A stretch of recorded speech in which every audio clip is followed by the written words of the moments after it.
Hi Rajni ma'am. So welcome to GDG Noida.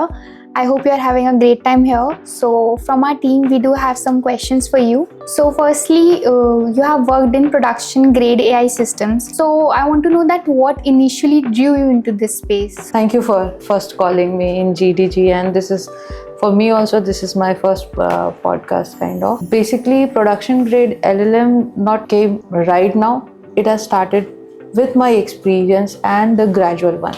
First, I worked with the web application, then moved to data, and then moved to AI and GenAI space. Okay, so that, and in GenAI, if you see, everything is non-deterministic, or AI you see non-deterministic thing. So how we can handle those changes abruptly, like the requirement change, the scale change, the change in the lot of vulnerabilities and security in market.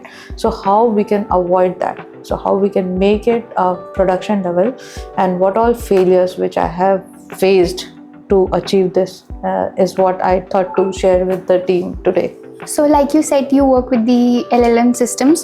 So what is the one major bottleneck in today's LLM system which you find and which you would like to remove? Yeah, one of the thing is in LLM, what I have been saying is that it's a myth only, that if we use stronger model, our solution will be better. It's how you build it. Okay, like there are several things in development, it is working very fine, like from 60 to 90% of your application is working very fine in development, because all the testers, all the prompt engineer who is testing, they know familiar about your tool and your product. Okay, so they do not believe that how it will work in production. There are various kind of people who are using like I have created one application which is LLM based for e-commerce based, and it is a client one.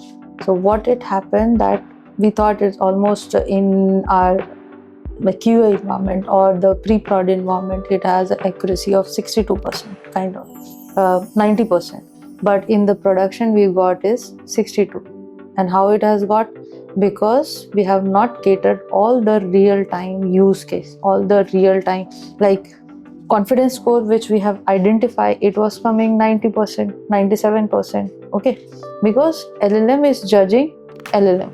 So it will give you, if as a consumer, if you ask any prompt like can you give me the refund policy, and it gives you that it's a 60 days. Okay, so in 60 days, but actual was 14 days.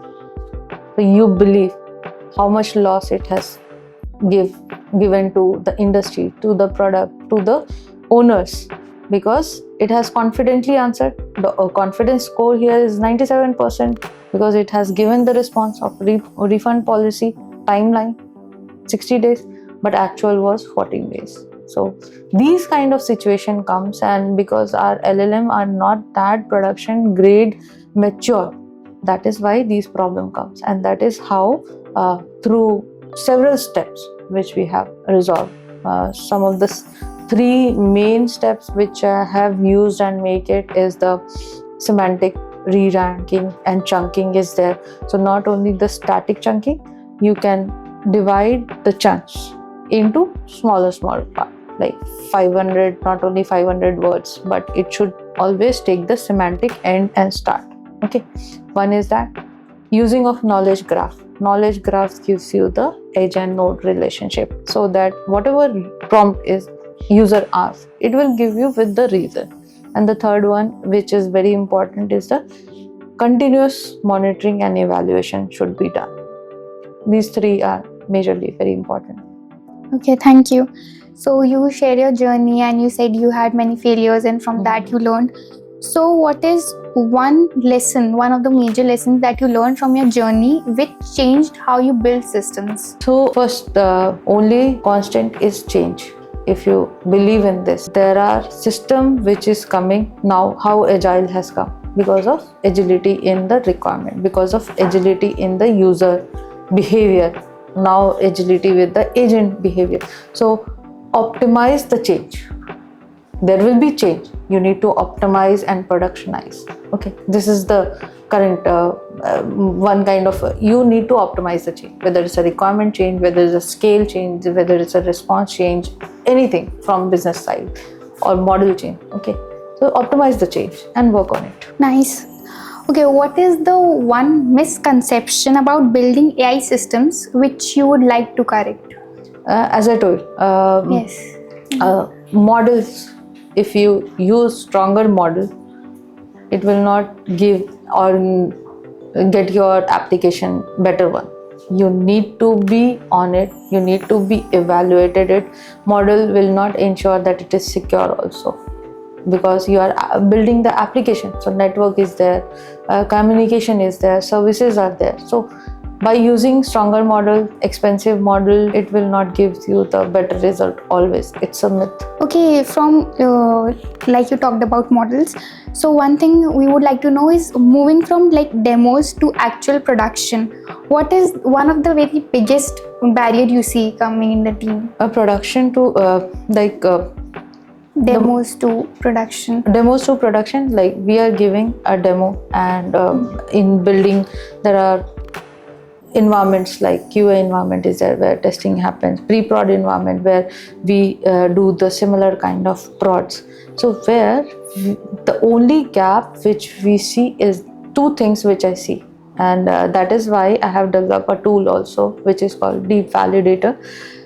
Security, which is unheard, unseen, sometimes it can gradually comes and you do not know.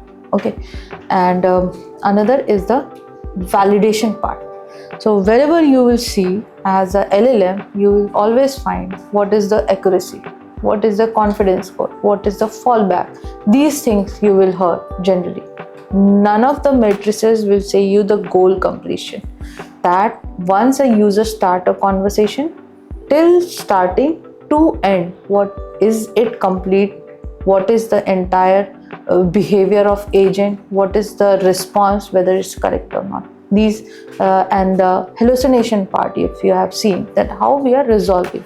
So two things which we need to take care in production. One is the security, another is the validation and evaluation entirely. Okay, so this was all. Thank you for Thank you answering so the much. questions.